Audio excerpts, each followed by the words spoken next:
Usted se preguntará, ¿qué son las cuentas o empresas offshore? ¿A qué se dedican? ¿Para qué se utilizan estas cuentas? Para saberlo consultamos a una especialista, a una analista financiera. También hablamos con las autoridades respecto a lo que representa este hecho y la publicación de miles de casos que involucran a empresas también de nuestro país. Autoridades del Ministerio de Hacienda y la Secretaría de Prevención del Lavado de Dinero dijeron que podría meritar una investigación de oficio. Estas empresas offshore, llamadas así porque antes se creaban solo en ultramar, son domiciliadas en lugares geográficos distintos al sitio de la verdadera pertenencia. En estos lugares consiguen secretismo, ventajas fiscales y escaso control. Pero ¿por qué algunas personas y empresas optan por abrir empresas o cuentas bancarias en Panamá u otros países? La experta en asesoría financiera Gloria Ayala Persson lo explica. Bueno, básicamente se utiliza el sistema de bancas offshore o de empresas offshore cuando uno busca la protección patrimonial, entonces esconde, digamos, su patrimonio en algún lugar, especialmente en países donde la base impositiva o tributaria es mínima o casi inexistente. Entonces el segundo motivo es para no pagar impuestos. Y el tercer motivo y principal usualmente es para permanecer en el anonimato. Prácticamente es para esconder bienes, ¿verdad?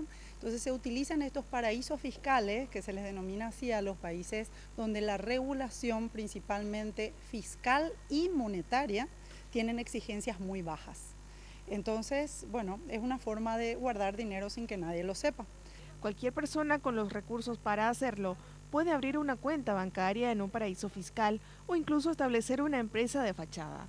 Estos servicios son ofrecidos por bufetes de abogados en Panamá y otros países y pueden ser contratados incluso por internet. Tiene un costo más o menos de $1.000 y luego el mantenimiento, y depende de cuánto uno declare, puede ser $300, $100, $200 al año. O sea, en realidad son montos muy pequeños y como son miles de este tipo de cuentas, dan un ingreso a esos estados. Según las leyes paraguayas, no es delito tener una, a no ser que sea utilizada para lavar dinero, evasión fiscal u otras artimañas. En relación a la primera, nuestro país salió de la lista gris al aprobar leyes de combate y prevención del lavado de activos, pero los casos investigados no llegan a las condenas y quedan suspendidos en el ámbito judicial. Y la próxima evaluación va a ser sobre la efectividad, tiene que haber sanciones. Eso es categórico, tiene que haber sanciones. Van a venir a evaluarnos y van a decirnos, bueno, tener una ley espectacular, normativa muy buena emitida por la CEPRELA, controlada por el Banco Central, pero ¿dónde está el castigo? ¿Dónde está el castigo? Estos reportes y estos informes que van a la justicia. Entonces, ese es un problema y un obstáculo grande que tenemos hoy. Sobre el caso, el ministro de Hacienda señaló que desde la cartera a su cargo se presentó al Congreso un proyecto de ley que busca establecer sanciones más severas a los evasores de impuestos, como una medida adicional a las ya establecidas para castigar estos delitos. La norma duerme en el Poder Legislativo desde el año 2013. Nosotros creemos que todavía las sanciones en el ámbito administrativo, que es donde trabaja tributación y el Ministerio de Hacienda, son todavía insuficientes para poder generar ese efecto disuasivo que es tan necesario para prevenir estos delitos.